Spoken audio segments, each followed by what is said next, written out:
My name is Evelyn Martinez. I'm 47 years old, an architect with a reputation for designing homes that feel both solid and serene. Ironically, my own home wasn't either. For years, I believed I'd built not just beautiful spaces, but a beautiful life. A penthouse in Seattle overlooking the Sound, a career I loved, and a husband, Victor, who made everything look effortless.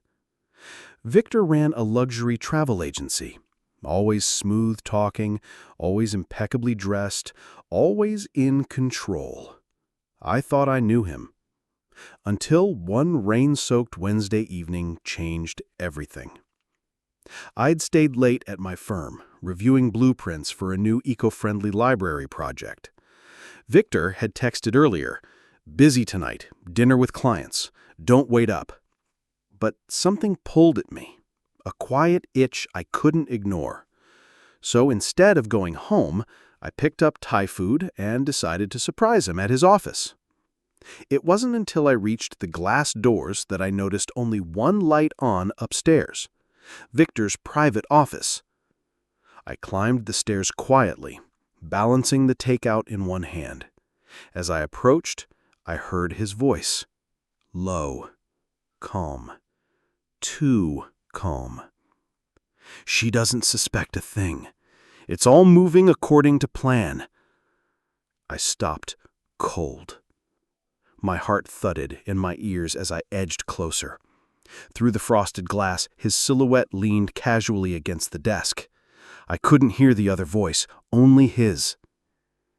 "We'll finalize the transfer by Friday. I'll handle her side, trust me. She won't even see it coming." I felt the takeout bag slipping from my fingers, hitting the carpet with a soft, forgotten thud. I didn't need to hear the rest. I didn't need to guess. This wasn't about a business deal. This was about me. Quietly, I backed down the stairs, my breath catching like it had nowhere else to go. I drove home in silence, my hands gripping the steering wheel like it was the only thing keeping me tethered to reality. When Victor walked through our front door 2 hours later, rain droplets still clinging to his jacket, he greeted me with that same easy smile. "Long day?" he asked, kissing my cheek. I just nodded, my voice locked somewhere behind my ribs.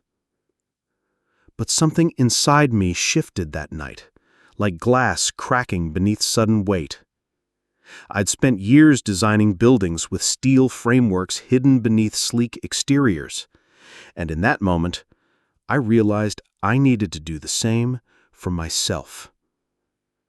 I wasn't going to fall. I was going to rebuild. For days after that night in Victor's office, I said nothing. I played the part of the devoted wife, quiet dinners, polite smiles, routine conversations, but every word that passed between us felt like walking on broken glass. I'd spent my entire career designing structures meant to withstand storms, yet here I was, realizing my own life's foundation had been hollowed out by the person I trusted most. At first, I thought maybe I'd misheard him, maybe I'd misunderstood. But the architect in me knew better. The details always tell the truth. That Sunday morning, while Victor was out at one of his supposed client meetings, I made my move. I sat down with my laptop at our kitchen island, our sleek granite countertop suddenly feeling colder than the steel beams I sketched in my blueprints. I logged into our joint investment portfolio. Error. Access denied. I tried again, using the same credentials I'd used for years. Same result. A slow chill spread through me. My throat tightened, but I kept moving. Next, I checked our property management dashboard, the one we'd used to monitor our 2 apartment buildings we'd purchased together in Seattle as part of our long-term investment plan. Instead of seeing both our names as co-owners, only Victor's appeared. I stared at the screen, blinking once, twice, my fingers cold on the keyboard. Then I called the bank. When the woman on the other end asked for my verification, I gave it in a steady voice. But when she came back on the line, her tone had changed. "I'm sorry, Mrs. Martinez, but you're no longer listed as a signatory on those accounts." My heart dropped like a stone. "Excuse me?" "Those changes were submitted with the proper legal documentation about 6 weeks ago. I can't share further details without the primary account holder's authorization." I thanked her, my voice too calm for the storm raging inside me. Victor hadn't just been planning a divorce. He'd been quietly preparing to erase me from our financial world, layer by layer. Assets, property, even access to the architectural firm I co-founded before we married. Because that's when it hit me. My firm. I opened my email account and pulled up my shareholder agreement. Victor had never shown interest in my work, said it was my thing. But when I checked the firm's registration details online, something sickening appeared. My stake had been quietly transferred, legally filed under a secondary trust, one I didn't recognize. At that moment, it wasn't rage that filled me. It was something colder, sharper, ice in my veins. Victor wasn't just leaving me. He was leaving me with nothing. Everything we'd built together, every deal, every property, every carefully saved dollar, he planned to walk away with. And he thought I wouldn't notice until it was too late. I closed my laptop and stared out at the Seattle skyline from our kitchen window. The rain had started again, soft, constant, unrelenting. It mirrored the quiet storm now brewing inside me. That night, when Victor came home, he kissed my cheek like always. He didn't notice my hands were steady. He didn't notice my eyes weren't searching for answers anymore. Because now, I wasn't waiting, I was planning. I wasn't going to scream. I wasn't going to beg. I was going to design the most important structure of my life. My own escape. The morning after uncovering Victor's silent theft, I didn't waste a second. Sleep was a luxury I couldn't afford anymore. By 7 a.m., I was sitting in Elijah Rosario's office, our firm's CFO and one of the few people I trusted. Elijah was a quiet, serious man with salt and pepper hair and a sharp eye for numbers. We'd worked together for over a decade, but never once had I pulled rank or asked for special treatment. Until now. When I told him what I'd found, my name wiped from assets, our accounts drained. He didn't say a word for several minutes. Instead, he opened his laptop and began pulling financial records from our last quarter. His brow furrowed deeper with each line. "I thought it was strange," Elijah said, voice low. "Some of the client payments recently, they didn't match up. High-profile projects, closing with smaller deposits. I flagged it for review, but figured it was just delayed accounting." My heart sank. It wasn't. Elijah tapped a few keys, pulling up a set of transactions. They weren't labeled under Victor's name, but under a series of shell companies, names that meant nothing at first glance. Padrino Holdings, Silvercrest Enterprises, Avalon Jet LLC. "I ran these names once just to check," Elijah said. "Registered under a series of offshore trusts, mostly in the Caymans and Belize. Standard corporate smokescreen." And then Elijah clicked on the final record. It wasn't tied to our firm at all. It was tied to Victor's so-called travel agency. That's when everything crystallized. This wasn't a marital betrayal. It was a heist. Victor had been rerouting funds from my firm's largest contracts, laundering them through shell companies, and consolidating them under his travel business.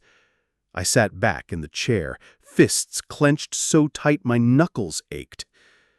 "Elijah," I said quietly, "can you pull every transfer related to these shell companies from the last 12 months?" He nodded without hesitation. I didn't go home that night. Instead, I called Sophia D'Amico. Sophia wasn't just an old client. She was a private investigator now, high-end, discreet, lethal with financial forensics. We'd become friends years back after I designed her firm's new headquarters. We hadn't spoken in months, but when I called, she answered on the second ring. "You sound calm," Sophia said first thing. "That usually means trouble." I told her everything. Victor, the shell companies, the hidden transfers. Sophia whistled low through her teeth. "Give me 2 days. I'll map it all. Accounts, properties, the whole ugly spider web." "No," I said, voice firmer than I felt. "Tonight." And she delivered. By 2 a.m., I was sitting in Sophia's downtown office, maps spread across the table, printouts showing bank accounts in Zurich and Singapore, property deeds in Montreal and Buenos Aires, registered under aliases I didn't recognize, but tied back to Victor in quiet, traceable ways. "This man's been building his escape for years," Sophia muttered, scrolling through another document. "You were never meant to find out until he was long gone." I stared at the maps, rage simmering under my skin like molten steel. All those nights Victor claimed to be traveling for work, all those calls he said were too complicated to explain. It was all scaffolding for his exit. And I'd been sleeping beside him. By 3:30 a.m., Sophia leaned back in her chair, exhaustion clear in her face. "What's your move?" My voice was ice. "We freeze everything." At 4 a.m., I drafted the emergency injunction myself. No assistants, no middlemen. By 5:30 a.m., it was filed with the court clerk's office marked urgent. I wasn't going to wait another second for Victor to make the next move. Then, as the sun broke through the fog outside Sophia's office window, I sent Victor a single text. "We need to talk. Over coffee. Tomorrow." That was all. Let him believe I was still calm. Let him show up still thinking he had control. But this time, I would be the one holding the cards. The next morning at exactly 9 a.m., I walked into the Gray Sparrow Cafe on Lexington Avenue. It wasn't the kind of place Victor usually frequented. No high-profile clientele, no sleek marble countertops. Just quiet jazz on the speakers and soft light through wide windows. That was why I chose it. Neutral ground. Mine, not his. Victor arrived 10 minutes late, wearing his usual tailored navy suit and that infuriatingly smooth expression, like this was just another business deal. He carried a slim manila envelope under one arm. "Caroline," he greeted me smoothly, pulling out the chair opposite mine. "You look composed." I said nothing, simply folded my hands on the table. Without ceremony, he slid the envelope across. "I figured we could handle this like adults, no lawyers, clean, simple." I opened the envelope. Divorce papers, as expected. His terms were laughable. 50% of all shared assets, including properties, royalties, investment accounts. My face didn't flicker. Instead, I reached into my own bag and pulled out a thicker envelope. No words, just action. I placed it on the table and pushed it toward him. Victor raised an eyebrow. He opened it slowly.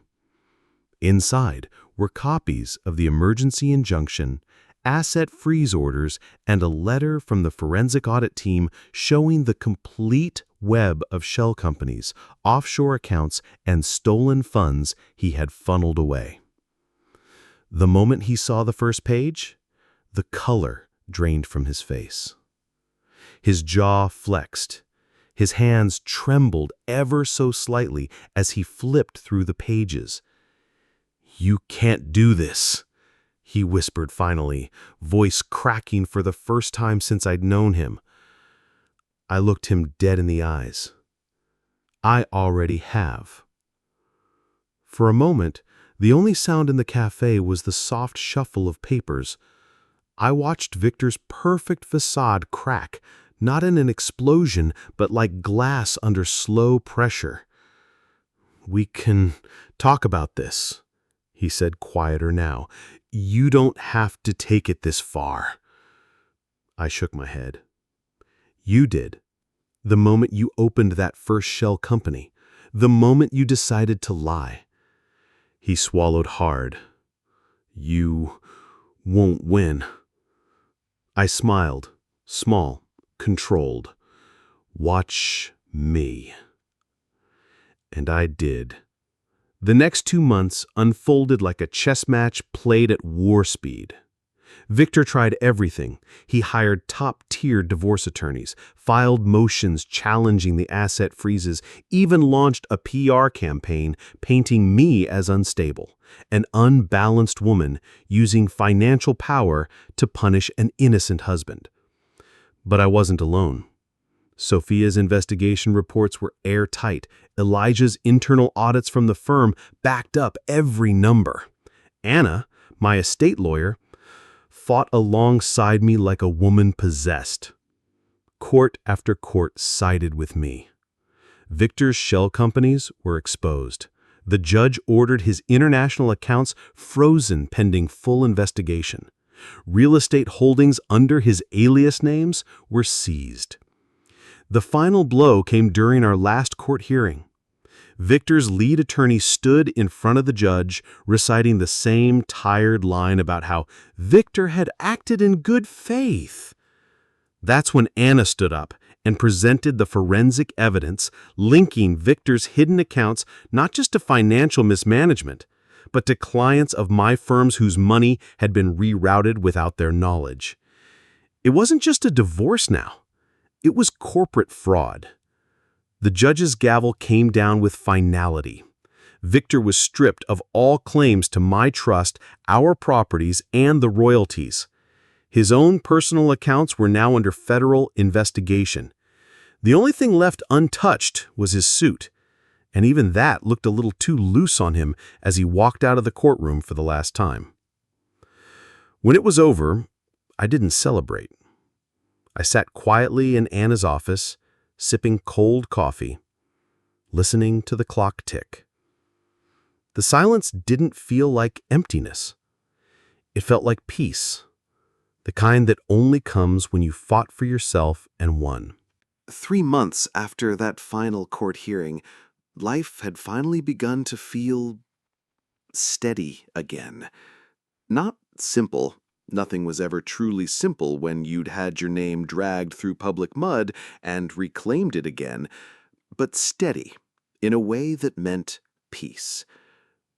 The last judgment came down on a drizzly Thursday afternoon.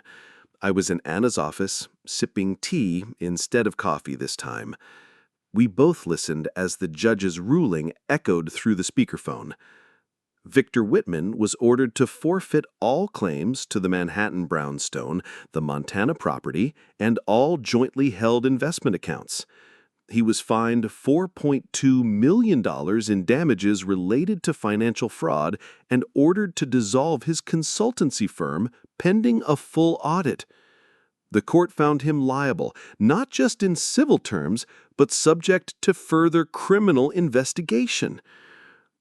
I closed my eyes as Anna squeezed my hand lightly across the table. "It's done," she said, voice calm. "You won." But I didn't feel victorious in the way I imagined months before, standing outside that cafe across from him. I felt light, like I'd finally set something down that wasn't mine to carry anymore. The world didn't end. I still woke up the next morning, went to my office at Whitman Design Collective, greeted my team with a smile. We had real work to do, clients to meet, buildings to sketch, spaces to create. The real victory wasn't about the money. It wasn't about the properties or the trust or even the headlines that whispered about Victor's downfall.